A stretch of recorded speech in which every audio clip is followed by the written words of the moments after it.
friends, thank you for joining me today, especially in this space, right, where I spent the first 20 years of my working life as a student, as a researcher, an associate teaching professor, and finally a high school teacher. My field of study was the quantum mechanical modeling of chemical systems. Simply put, I used a computer to predict chemical outcomes. Throughout the entire time, I was a Catholic in full communion with the church, and in contexts like this, I'm sorry to disappoint you, I had no kind of conflict with my colleagues. Right? I was chugging along, doing my thing. It was only when I got older and I started to listen to people around me that I got the sense of an underlying problem. And hopefully what you get from the talk today and what I will say tomorrow morning is a singular important point. The absolutely key importance that every single one of you plays in the lives of your students. Through your academic training, absolutely, through your ability to connect 100%, but also through your witness. So I'll share one part of that witness today, as it is germane to our discussion today, and I will share the other piece tomorrow. My life changed in an instant. Again, some people who are in my position, particularly in the chemical sciences, have some kind of discussion with some atheist in their lab, and they're like, how can you be a Catholic? There are the atoms, they're right there. I don't have that. My life changed because I was open to encounter with a student. Every Friday, we had something called Random Start Fridays, right? Because I really wanted to foster a sense of inquiry in my students, but understood that I'm the shy kid in the room, and if you ask me, in your discussion, we do our discussions in foundations, all right? I will always try to sit in the back left-hand corner, all right? Always, all right? I wore beige when I was in high school. I never, ever, not to knock beige, it's a great color, but I didn't ask those questions out loud. It doesn't mean that I didn't have any. So we had these Random Start Fridays, and we got the disposition to kind of like, just ask a question about science. So I'll never forget, the child was sitting, names kind of escaped me, but I could totally recognize her face. She was sitting right there, she put up her hand, and she said, Miss, don't be offended. Can I ask a question? When they say don't be offended, you're like, this can go in any way, right? You seem to be a scientist. And I was like, great, this is April, and I've been teaching you since September. You also seem to be Catholic, and no joke, it was just right after Mass, so I'm going to think, and I served her communion, so I'm thinking the Holy Spirit was doing something. And she asked me that question, which do you believe more, science or religion? And it was in that moment that I sensed a need.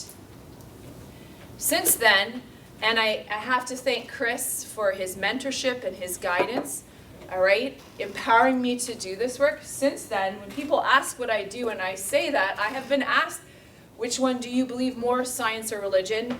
Can you even do that, science and religion? All right, does Notre Dame even do science? And then my head just like,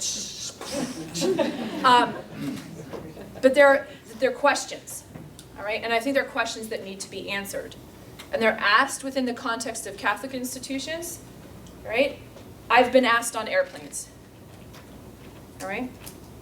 So what I'd really like to do today is take a look at some of my research, but really kind of place the focus on the classroom. How do I physically do this in the classroom, all right? So that's kind of my overarching focus. And then, after lunch, we'll go over there and burn things, all right? But before we go any further, all right, I want to pause and offer up what we're going to do for the next 4 hours to God in His service and in His glory. And I want to be very intentional about beginning here, all right, with this particular prayer. In the name of the Father, Son, Holy Spirit, Amen. Join me if you will. God, our refuge and strength, you gave the sainted bishop and teacher of the church, Albert, the power to associate human knowledge with eternal wisdom. With his intercession, strengthen and protect Give us the openness of this intellect, so that the progress of science may also help us to know you more profoundly and come closer to you. Let us grow in the knowledge of the truth, which you yourself are, so that we may someday see you face to face in the presence of all the saints. For this we pray through Christ our Lord. Amen. St. Albert the Great, Pray for us. in the name of the Father, Son, Holy Spirit. Amen. Thank you. Friends, it is in response to questions such as, how can you do science at a Catholic school? I was asked this question yesterday in my master's defense. A Catholic school doesn't have a science department. It was at a classical school. Is that a problem, and should they have one? Right? It's in questions like this that I think we begin to sense this responsibility as heralds of the Catholic intellectual tradition, because that's what we are. All baptized people are this, but especially us. All right?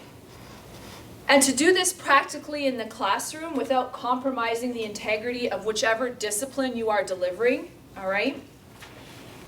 And while being mindful, I was an AP teacher, right? I can say this to you, right? But I have 180 days. I was teaching in the Northeast, all right? We do not have 180 days. There is snow, there is thunder snow, there is all this business, all right? The answer to how I can do this, how I can infuse Catholic thought into the work that I do, all right, keeping all those practical considerations in mind, this was why I chose today's experiment. And I would like to draw, if I want to ground our meditation today, so I was listening a lot to what Dean Schnell was saying, all right? If we ground what we're going to do for the next 4 hours and consider it to be, yes, a chemistry experiment, but also a theological meditation, I'd like to ground it in these two Psalms here. Psalm 8 in particular for me puts creation into perspective, all right? There's a clear relation in the mind of the psalmist.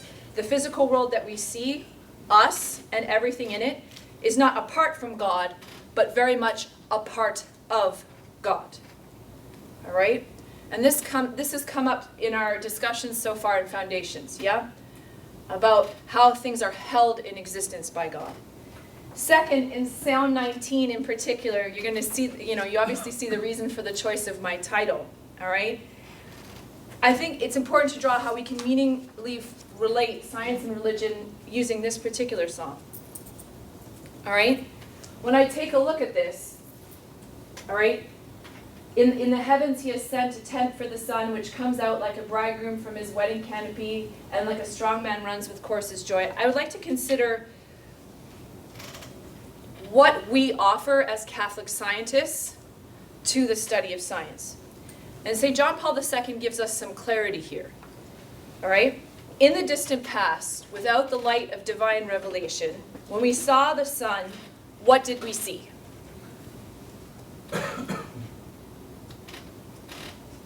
It's bright, it's shiny. What do we think it was? Like, way distant past, before Christ. God. We thought it was a god, right? Through divine revelation, however, all right, what Pope St. John Paul II tells us is that we can know that the sun, like all creation, owes its beauty and brilliance to the one true God who created it and whom it serves. In simple terms, we see the sun for what it is. All right, so if we're going to start to break down those barriers even in our minds, all right, I don't make a choice. All right, I'm going to turn my science brain on as I do this calculation. I'm going to turn it off, and then I'm going to go walk outside. No, I see my work for what it is. Just like the light of divine revelation allows us to see the natural world for what it is, fully, I would argue, and not in a limited way. But I want to test this theory out, right? That the intentional fostering of a consideration that I don't see things lesser because I'm a Catholic scientist, but actually I see things in their fullness, all right? And how this kind of breeds a culture of awe and wonder. Dean Schnell talked about that as well, right? When I take a look at the sun, all right, we'll talk about the sun today as well. When I take a look at the sun, all right? Or even at that really kind of like sub-microscopic level, and I take a look at atoms moving, all right? Or model atoms moving, rather, all right? I see that, and I don't see that as a threat. I see that with awe and wonder, and that's going to be a pretty big theme for us today. And I want to test out this idea of awe and wonder on the most mundane thing I thought of, right? When I was a chemistry teacher in high school, all right, and I had it in me that I see creation in this beautiful, full way. I don't see the sun as a god. I see the sun for what it is, held in existence by God. Isn't this wonderful? These kids are asking about science or religion, and I'm really trying to do this. I want to test out this theory that I can see creation as it is meant to be in its fullness, using the most mundane thing that I taught. And that is the atomic model. Any chemistry teachers in the room? Yeah. Okay, so we got to do it. It's exciting, all right? But for those of you who are not chemists, and so just, I guess, if I step back for a second, what I'm going to try to do is pitch the chemistry that I do talk about, all right, at a pretty basic level. So the chemists in the room are going to be going, yeah, I know that. But I want to make sure that we all have a level playing field of knowledge so that when we go into the lab and you see something really cool, you know what you're looking at, right? So the story of the development of the atomic model. Teaching it in an exciting way is hard. So I kind of wanted to test my theory out. How do I infuse the Catholic teaching into the most boring thing that I teach, right? Also, I'm a moral theologian, or I want to be a moral theologian, right? So talking about the church's teaching in, the litany of issues, that's an easy intersection for me to see. But let's pick the most mundane, kind of like, all right, we know how this story plays out situation, and consider how we can infuse the faith with that, all right? And we're going to, in particular, focus on the development of the electron, which has taken about 100 years for us to kind of square that circle. And it's a story of trial and error, right? Dean Schnell talked about the value of mistakes and ignorance. And it makes sense that in today's context, many would rather move on with what we know now than learn through trials and errors how we learned it, right? Just give me the answer, right? You ask a kid to sing through a problem.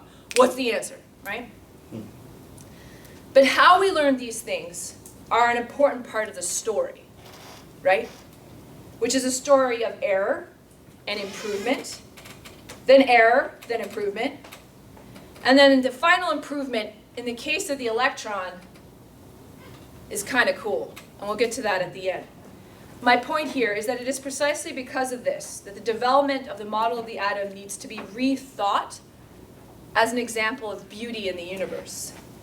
Our quest to understand the construction of the atom better is a fundamental component of our quest to understand the very fabric of what constitutes the material universe and all matter better. So that's an important consideration as well, right? What I looked at when I did my research is not the smallest of the small, but it's darn near close, right? And to anticipate our reflection, how can this quest, right, fill you? And that's very much what it is with anything else than awe and wonder. All right? 65 years ago, what I was doing, all right, was done by, they couldn't even do what I was doing, right? We needed computers. 40 years ago, all right, there were very, very few, as a former female scientist, very few women in the field. So the fact that I'm standing here at all and talking about this work is extremely exciting. So I would argue, in your classrooms, one very simple thing that you can do, I would argue, is to consider what it might look like to stimulate the imagination of your students with awe and wonder. If you're teaching ecology, whether that is bringing them outside and asking them to observe the world around them, if you're teaching chemistry and they notice a color change, asking them to reflect, Awe and wonder is important. Yes, it's simple, but it's important. It's an important human experience, and it's an important scientific experience. I would argue there would be very little point in doing a sustained scientific investigation if you weren't the least a bit curious, and at least once inspired by what you were doing. All right? So, I'd also like to not hyper-focus on the practical, but give you some tools to take home. The American Association for the Advancement of Science, I offer you this 2-minute, just a 2-minute brief reflection about what these scientists think about when they do science. This is important. You will see people, a vast array of people, all right? And while they don't disclose it, all right, there is someone called Brother Guy Consolmagno. He is Catholic, all right? But I did do some research. You see an array of faiths represented in what you hear. All right, so I'd like you to just pause for a moment, hear what they have to say, and then I'd be very interested in what you pulled out from the reflection. This is also free and online.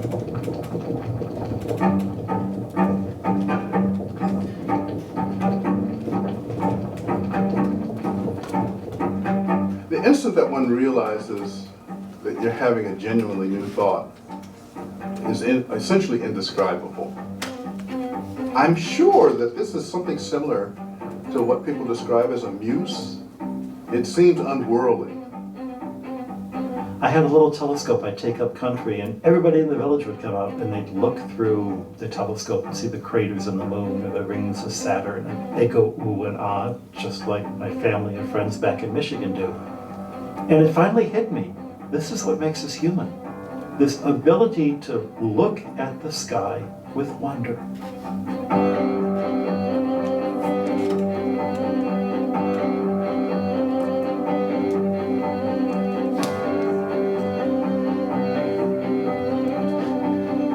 When I look through a microscope, I can't help but be struck with a sense of awe and wonder about what I'm looking at. And I can't help but reflect on the larger questions of life. The human spirit does gain a lift from pure curiosity, trying to understand who we are and where we fit into the larger scheme of things. Because if we didn't have that sense of awe, if we didn't have that sense of curiosity, we wouldn't start down this road in the first place. It's hard to do world-class science. When you look into something, you almost always get a surprise, and then that surprise leads you into new pathways.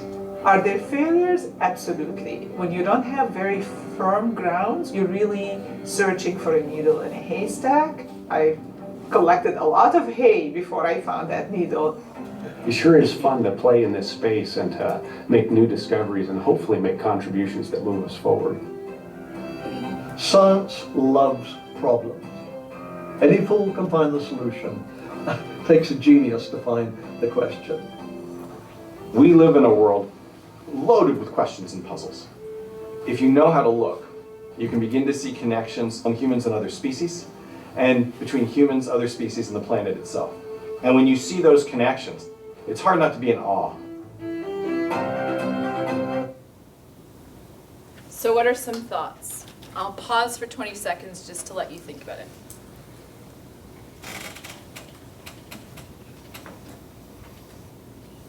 No, that's okay. When I was doing my master's in education, I was like, our professor used to like always say, okay, ask a question and then pause. And I tend to go, okay, what's the answer? But yeah, go ahead, have at it. No, it's just, the idea that to be human. I'm so sorry to interrupt, Mark. Can you just speak a bit louder? Yeah. Our online colleagues hear us through that microphone there. Okay. Yeah, sorry. So just to look at the world with awe and wonder and curiosity, being what makes us human, I think really ties into Catholic theology because think of what the ultimate goal of our life is. It's the beatific vision. There you go. It's to enjoy God, and I think what that is the ultimate fulfillment of that very motive. So I think that the pursuit of science and discovery and understanding the universe is actually the same impulse ultimately. Awesome, thank you, that's beautiful. Anybody else, thoughts? Go ahead, Lori. It was kind of refreshing because these people are like probably the leaders in their profession, but their enthusiasm and their excitement just came directly through what they were talking. Yeah, that it's a never-ending process for them, even though they might be at the top of their game. Yeah, brilliant, thank you. Go ahead. I was gonna say, just the diversity of fields that were represented there, the fact that you saw, all different sciences or whatnot, that, some kid might hate chemistry, but. Why? I'm sorry. That was the first that came to my head, but. It's the first thing that comes to everybody's head, let's be honest. But they sit in like, in the ecology class, and then like the light bulb starts clicking. And Yeah, go ahead, thank you. I really appreciated the as above, so below imagery in the video, to see that there's cognates for processes that exist in as large as the solar system or galaxies that are the same as in subatomic particles. And to me, that's just such a binding, like smack in the face, like, hey, it's right there, take a look. If you can just figure that out, then you can start to make sense of all this stuff. I thought it was quite beautiful, but I found it awesome, as a matter of fact. Nice one, thank you, go ahead. I thought the issue that awe and wonder is definitely what makes us human. No matter what science or development or knowledge we're looking for, awe and wonder is human. Absolutely, thank you. Our online friends, is there something you'd like to add? We good? Oh yeah, just got one. I think that our enthusiasm as a teacher draws kids in. If you're enthusiastic about what you are teaching and learning, makes it more interesting. Absolutely. Several asked for the link. You what, sorry? Several asked for the link. Oh yeah, I can hook you up later if Deacon Tim can't. Anybody else? Last one? Yeah, go ahead. Please, thank you. I was thinking, how many times in the day do we give the students the opportunity to be curious? Or are we just so intent on giving information, do we give them that chance to have that awe and wonder in school? No, I get you. And I mean, it's hard, right? It's hard to strike the balance, and I'm gonna own my AP teacher bias, right? It's hard to strike the balance when I am teaching to I used to be teaching to a early May date. What was that about? And you know what I mean? And so that's why even a 5-minute, and we had a rotating block schedule, which made it worse. We tried to make it Friday. Even 5 minutes at the end, you know what I mean? And the students got used to it, right? And so even if I can't do it every class, you're right, allowing them the space to just be curious is important. The other thing that I picked up, I didn't pick up the above and below imagery. This is the first time I've thought about that, so thank you. One thing I pick about that is connection, right? They talk about relationship and the connection we have with creation, right? That when we understand creation in its vastness better, we understand ourselves better. And I think along the lines of awe and wonder, we've lost the connection between data and discoverer as well. That's a problem. Our connection as scientific consumers to the land we inhabit and the ecosystem that we interact with is also sadly not in the forefront of everybody's mind. So that came up towards the end, right, when they talked about the nature of connection. And that is what the Holy Father is speaking to here in Laudato Si. What I propose is in our vocations in the classroom or in parishes or with young people, all right, is a representation of connectedness that will naturally beget this idea of awe and wonder. When you see creation and discovery in this way, you start to see things differently. All right? When you kind of represent or reunite that connection between data and discoverer and creation, all right, the students start to see science for what it is, what its domain is, and what its domain is not. And then what is really interesting is they start to ask questions about scientific responsibility, which is another talk entirely, right? They start to see creation and their place in it, all right, not as something they can consume, all right, and discard, but in the context of caring for a beautiful gift. And while my idea of torture is like going out in that beautiful gift and going camping and getting all mucky, all right, this applies to all of us in our daily lives, all right? So this is not a just going outside and going camping discussion. This is how we interact with each other, all right, and with the material world. So in this vision, seeing creation with awe and wonder, but also with an admiration for connection, this is what I argue begets curiosity. And this is what we want our students to have, right? Totally understand. You have to teach them whatever the subject is, all right? But that doesn't have to be at the exclusion of curiosity. If we return to the practical experience today, I am hopeful that we'll be able to see how we do this in the context of a chemistry experiment that I'll admit to you right now, I did to tick a box. All right? When I was in the classroom, I did this to tick a box. All right? So let's consider an outline for our time together today. All right? I think we've sufficiently addressed step 1, lab. Right? What could it look like to take a step back and see creation not as a tool, right, that I'm going to use and discard, all right, but with a sense of connection and admiration. I want to allude very briefly to how the church supports scientific discovery. We then have a Q&A, all right, and then a quick introduction to quantum mechanics. Get ready. Think about the roller coaster here. All right, so would someone care to read for me, please, the spots in blue, if you can see them, and a little bit with a view towards loudness for our online friends, because the speaker from which they hear us is right there. Go ahead, Chris. The church and the scientific community will inevitably interact. Obviously. There you go. Scientists, like all human beings, will make decisions upon what ultimately gives meaning and value to their lives and to their work. This they will do well or poorly, with the reflective depth that the theological wisdom can help them attain, or with an unconsidered absolutizing of the results beyond their reasonable and proper limits. Thank you very much, Chris. So what we were offered, and there are many places to pull from, all right, I'm pulling from this particular part of the letter to George Coyne, all right? What we get from the church, I would argue, as scientists, science teachers, or what we all are, scientific consumers, all right, is a humility where discovery is concerned, all right? Real science, all right, should instill the scientist, the student, and the consumer, I would argue, with humility. All right? Humility is important in science. All right? I would argue that the presence of that humility, which we are disposed to by our very existence as people of faith, it is this humility that kind of catalyzes our asking of questions. I see something, I know something about it, but I know I don't know everything about it. So what am I going to do? Ask a question. And that is very much how the church sees the process of scientific discovery.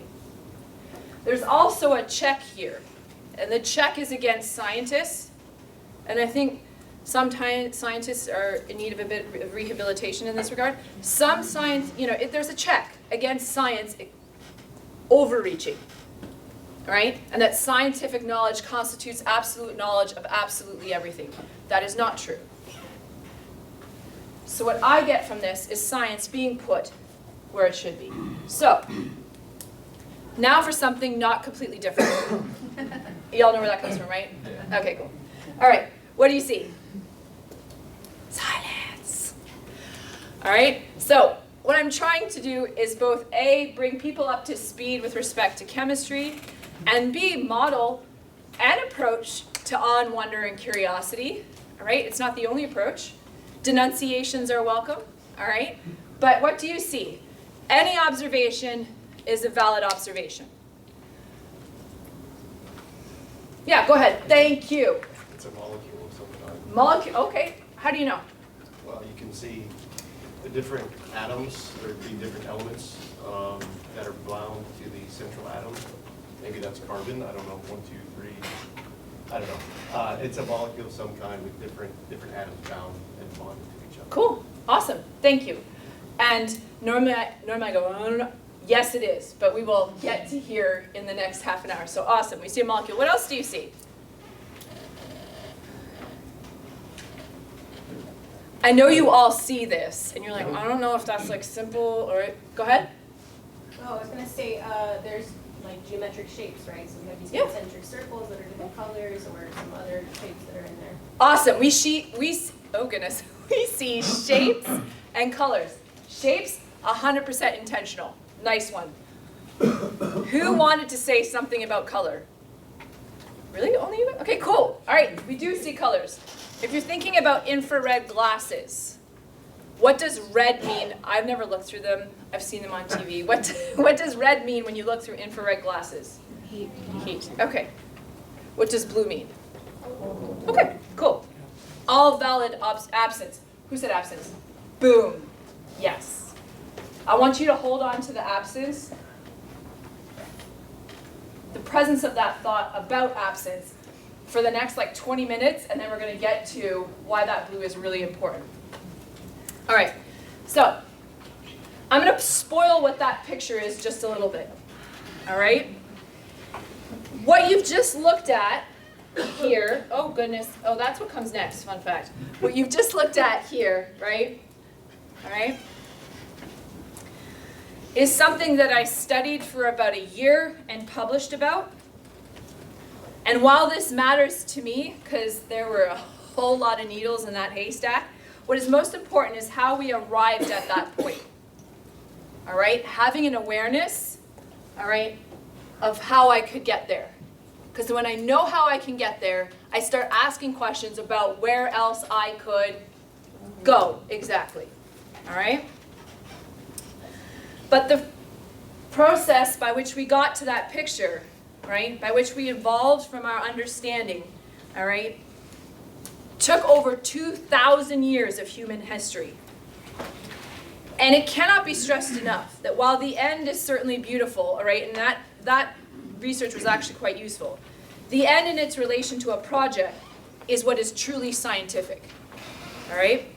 When we see science as a discipline that does not deal in definitive understanding, but seeks to restate, reclarify, and in the case of quantum mechanics, reorient itself completely in response to a paradigmatic shift, we start through authentic inquiry to get to the finite glimpses of God, which Pope St. John Paul II has talked about. All that remains, dear friends, is to see what discovery looks like. And there it is. Okie dokes. Democritus comes along and he thinks, okay, I want to understand what stuff, all right, matter, all right, if we want to use the scientific terms, takes up space, has mass. Democritus says, okay, I want to understand what stuff is made out of, all right? And yes, it's a hands-up question. Who knows what a Lego brick is? Legos. Okay, awesome. So, while he said hard, indivisible spheres, all right, for the sake of understanding, think about matter being made up of Lego bricks, okay? That's a decent analogy, all right? Lego bricks, we know, are different colors and different shapes and different sizes, all right? That's what Democritus gave us. Humanity trucks along until the 19th century, and we make a discovery. There is stuff inside the Lego bricks. Oh darn. All right? This does not mean that for 1,500 years of human history or so, possibly quite more, all right, the scientists were all locked in a room trying to lie to everybody. No. Our understanding evolved. We were curious. We asked questions. We found something that our model could not explain. And so we created a new model. Was matter, everything that takes up space and has mass, was matter still made of things? Sure. But there was stuff inside those things. That is formally called, for the chemists in the room, Thomson gave us which model? Does anyone in this room, have they ever had that? No. Okay, yeah. So here's the deal. Think about, it's gross. We used to live in the UK. All right? If you had it? Yes. So think of the atom like a chocolate chip cookie. Peanut butter chocolate chip in my case, all right? Where the electrons, all right, what Thomson discovered, all right, were in this like amorphous or without structure positive charge. And they were just chilling, sitting in there, all right? Rutherford comes along and he goes, hang on a second, I'm not so sure this works. He discovered the center of the atom called the, you can read the slide. Nucleus. There we go, he discovered the nucleus. The way he discovered that is really cool. If you are a chemistry teacher, a physics teacher, or would just like to do a really cool experiment with your students, I did this to show them how the nucleus was discovered, all right? Rutherford basically fired particles, right, at this very thin piece of foil, right? Now, if the atom was like this, again, scientists were not in some secret meeting lying to humanity after Thomson discovered the atom, all right? Rutherford does an experiment, right? He fires particles at a thin sheet, yeah? If the atom is like all like wishy-washy, all right, those particles should all go through, right? Makes sense. What he noticed is every once in a while, how often is not important to this part of the discussion, all right, every once in a while, they hit and bounced back. There was something in the way. And that's how we got the nucleus. Now, I never want this to happen publicly. However, as teachers, all right, our goal is to form the hearts and minds of our students, to educate them, right?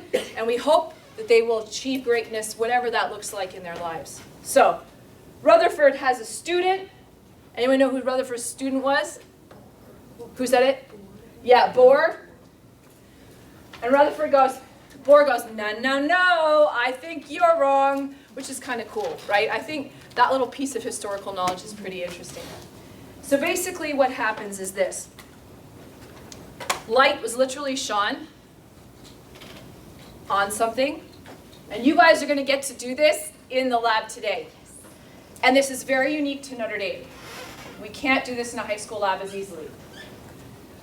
So, I'm sorry my friends over there, I will do this on that side in a second. All right, so when light was shone on a sample, all right, we couldn't do the bottom piece yet. This is called a spectrum. All right, we could do what was on top.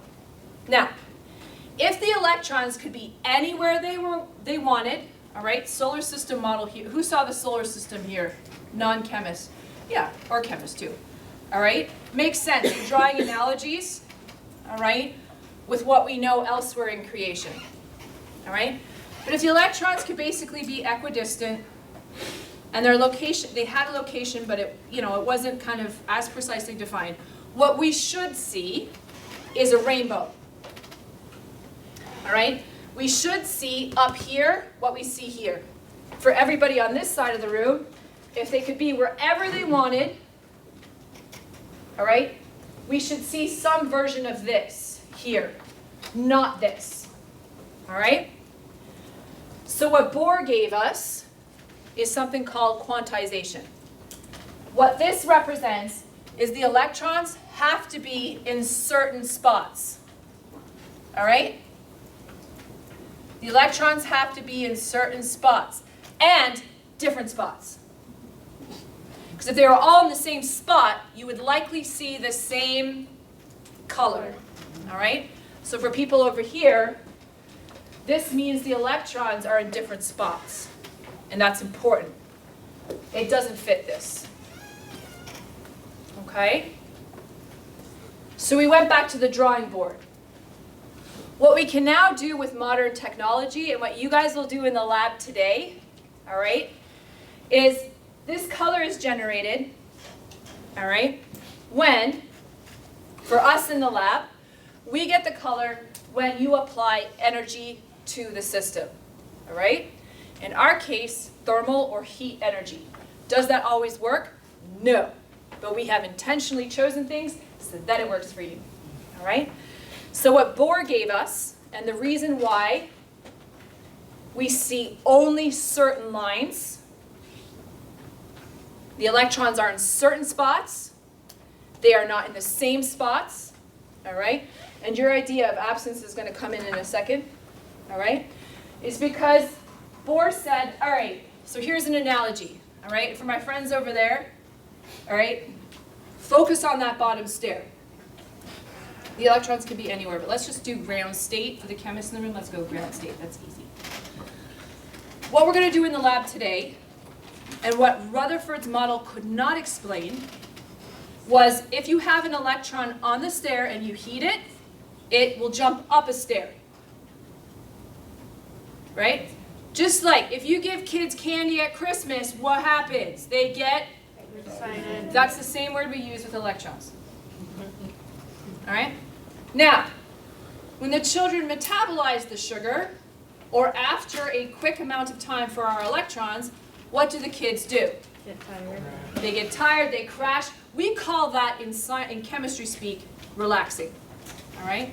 My kids don't relax, they just crash, so I get you. All right? So what Bohr gives us, all right, is that the electrons can only be on a single stair. Okay? They can't be in between stairs. All right? They can't like be off the staircase. All right? And when you add energy, they jump up a stair, and then they'll come back down. When they come back down, you see that as light. For us today, that will be thermal energy. All right? You'll see, or light energy. You'll see well, by the application of heat. What you will see in the lab, and I'll go over this when we come back from lunch, all right, is here's the problem, all right? You're going to see that electronic relaxation, all right? You've given it the sugar, and now it's going to go back to where it was. You're going to see that by a color change. Here's the problem. Well, actually, you know what? I'm going to be a good teacher. What is the problem with classifying things by like a color change that's very quick?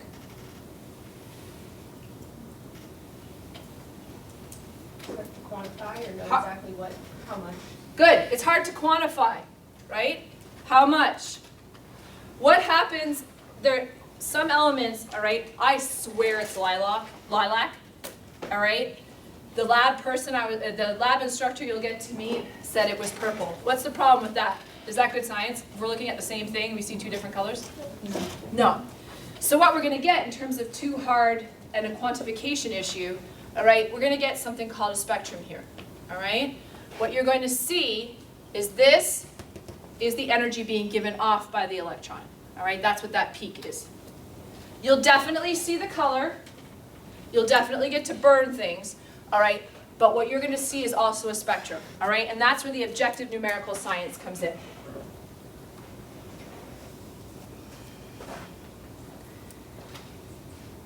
Now let's just pause for a moment and think about the story of the atom. And I'm not done yet. So for those of you who are sitting here going, this is not the full story, this is a lie. Yes, we'll get to that in a second. All right? Our attempt, as we are reflecting at the beginning of the world, to know the world better, to be inspired by awe and wonder, all right? I hope you can see through the atom, just for now, before we get to the quantum mechanics, all right, that our ability to know the part of the material foundation for the universe was not a singular eureka moment. And that's important for understanding science too, right? We don't deal in definitive understanding. We are always asking questions, right? And it cannot be stressed enough that science is not a one and done, all right?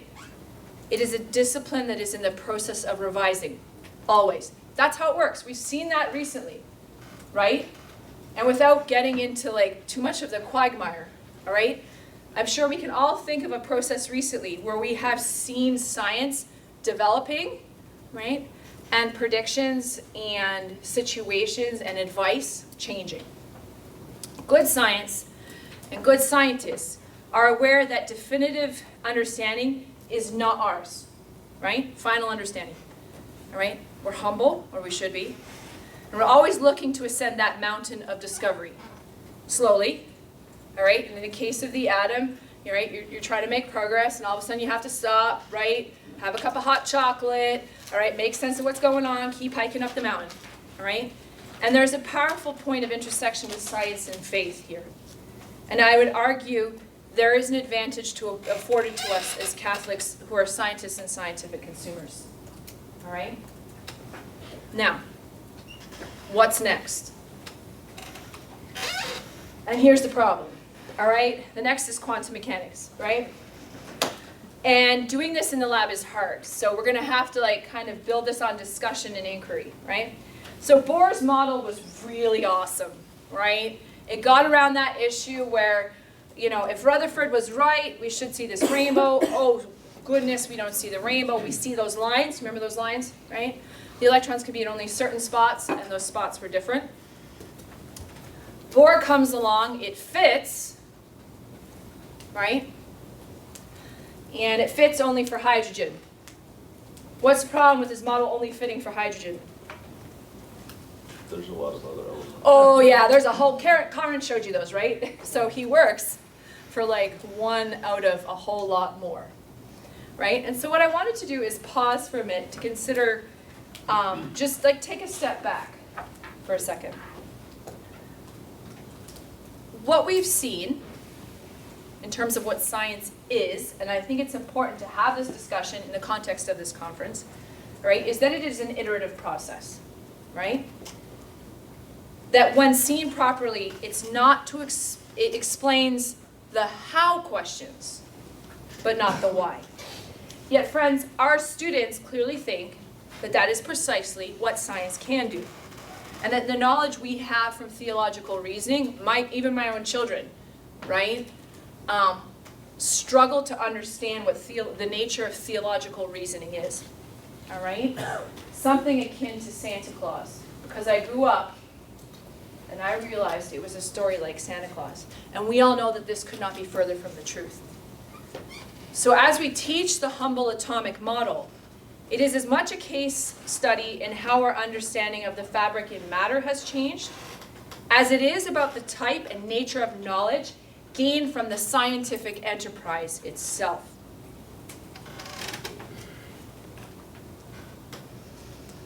And this process of reasoning and looking to nature first has been what the church has always taught, right? Learning more about creation does not mean we need God less. We get that from St. Albert the Great.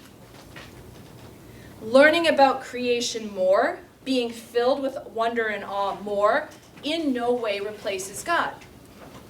He is there from the very beginning and until the very end.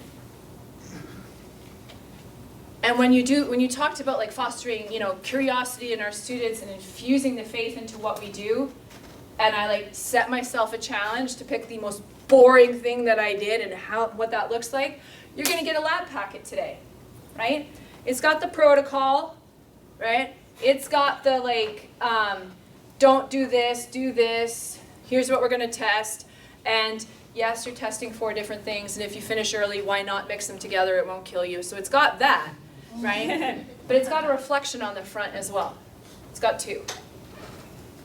I'm just gonna give it to you. I'm not gonna ask what those statements mean to you unless you want to tell us. But that possibly, again, presenting as an option for adoption or refutation, all right? Could that be an easy way to get students thinking about something beyond just what they're doing in the lab that day? So, are we ready to learn what the electron looks like? Yes. Good, someone said yes. All right, here's the deal. And this is another kind of hidden bonus to why I chose the electron, right? So maybe I'm wrong, but I think sometimes students and even people in the scientific community and in the community writ large think that, you know, science is about definitive understanding, right? Science is going to know this. But here's the deal with the electron. Can I like know where the electron is and like pick it up? Scientists or physicists or anybody who's read about science? Go ahead, you're nodding your head. What's the answer? No, you can't know. Or if you know, you don't know where it's going to go. Boom. So where is the electron? All right. We can talk about it, defo. If it's not there, the universe literally will fall apart, all right? But we can only know its future behavior probabilistically. And I had to like practice that last night, all right? That's called the Heisenberg uncertainty principle. That's him there, all right? For those of you like, what does that mean? And that's fair, all right? That's totally fair, all right? We can't know the position and momentum, all right? You can use the word speed if that's better for you, okay? You cannot know the position or speed of the electron at the same time, right? It is so small that when we look for it, the action of looking for it moves it, all right? So let's look at the complete story as we know it, ellipses, at the moment, all right? The electron is not part of a Lego brick. It is not in a, let's go chocolate chip cookie, because I'm having like, that plum pudding's a bit of a trigger, all right? It's not spinning around the sun. It's not sitting in these rings. Okay, sidebar, we do draw this in high schools, okay? It is fine, that is cool, all right? This is actually, for those of you like, wait a second. It presents us still with a good visual model, right? It does. But we need to be very, very careful how we present that model to students. When I told them about this, you know what they said to me about this? Has anyone ever had this happen to them in the classroom? I had a student, I kid you not, raise their hand and say, "Why did you lie to me?" Fair dues, fair dues. That is a great question. When I step back from the, hang on, don't tell your parents that I'm lying to you, right? That's a great question, all right? And there's something, what do you think's behind that question? What do you think they don't understand? I also got, "Why are you lying to me?" when I went from there to there. So it's here to here or here to here. I always get the, you know, we sit on a throne of lies. So what do you think's behind that question? Yeah, because it can be jarring, right? When your students say, "Why are you lying to me?" Go ahead. Well, I was that kid. I remember saying that to my chemistry teacher. Good. But then I became a chemistry teacher. Nice. But, Thank you. The problem is that I communicate to my students that it's a model, and that as scientists, in order to understand a complex world, we need to build simplified versions of it so that our brain can comprehend it. There you go. So it's more like a pedagogical tool for us. It's not an accurate representation. Awesome. What else is behind that question? Anybody else want to weigh in? Go ahead. Oh, mine was kind of a slightly different take, but like. Have at it. Certain models are better for other applications, so like how the likelihood of something forming a bond with another, forming bonds or something like that. Certain models could present more helpful, more understanding for, in the process of going through these can kind of help build stepwise, pun kind of intended there, but. Sorry. Nice. That was good. And progress through to what we know now as like our current understanding. Awesome, thank you. Yeah, go ahead. As it was behind the student asking the question, Yep. you know, with teenagers, their minds are developing at such a point that they want to know what is the right answer. And that's, like there's this that like human desire to know the truth, I think just kicks into overdrive in high school, because then they start to realize, wait a minute, the world that I grew up with is not entirely, how I perceived it isn't how it is. And so they're really sensitive to that in this time of their life. Lori, go ahead. And going with that, a lot of them are just, don't explain to me how we got there, give me the answer now. Yep, yep. And in the age of technology, they're like, hold on, well, I'll just Google it. Yep. I just want the answer. Uh-huh, absolutely. And they forget to go back. Exactly. Go ahead. A different take I have is, it's like an authority thing. Yeah.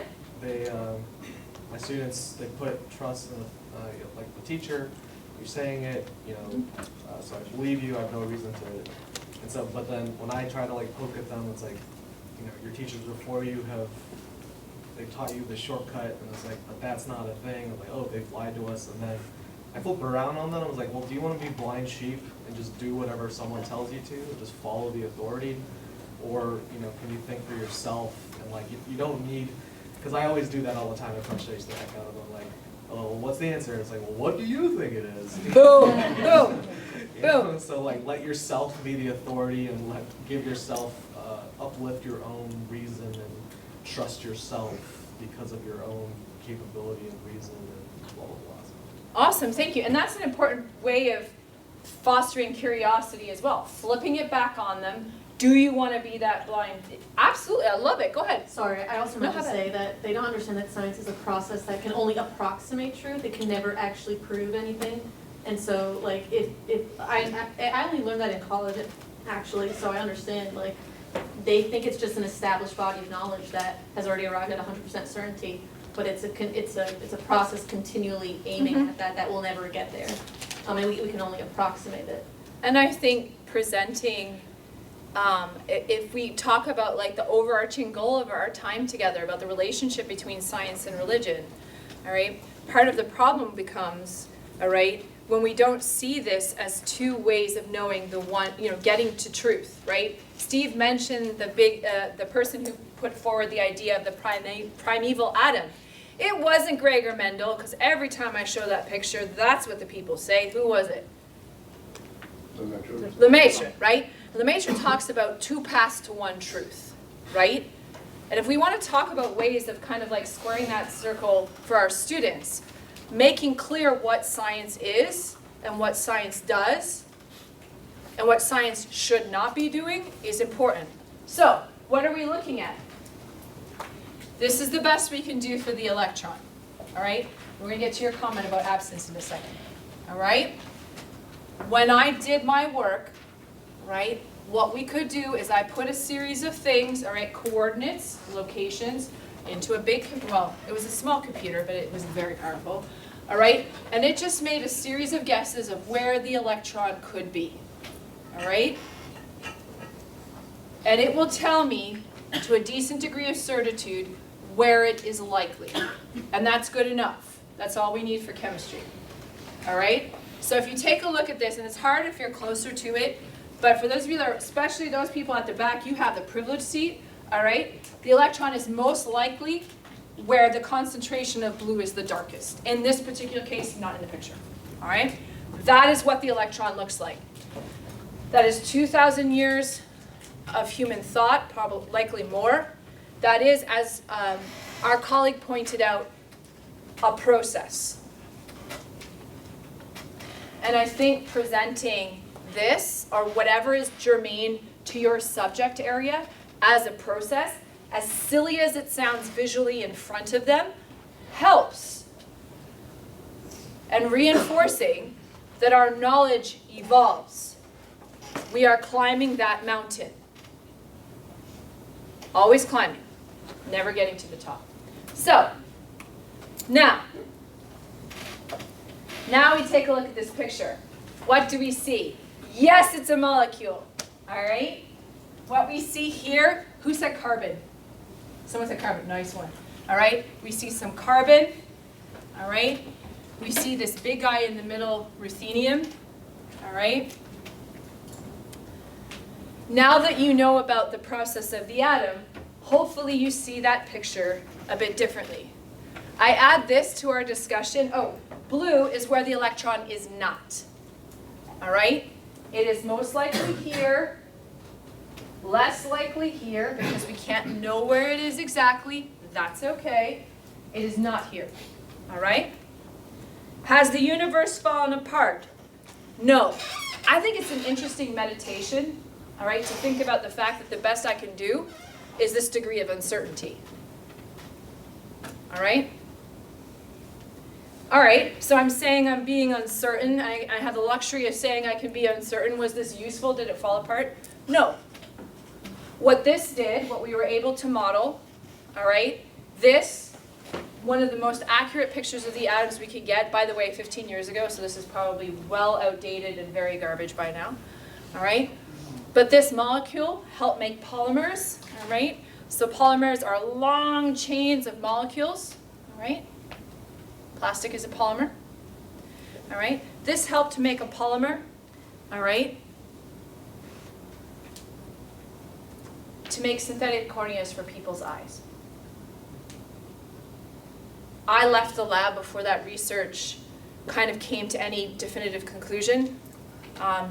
We know that getting transplants, human tissue transplants, are difficult. So one research area that we are considering is how to make biocompatible polymers and plastics in that lab. For synthetic cornea, so you wouldn't need human tissue.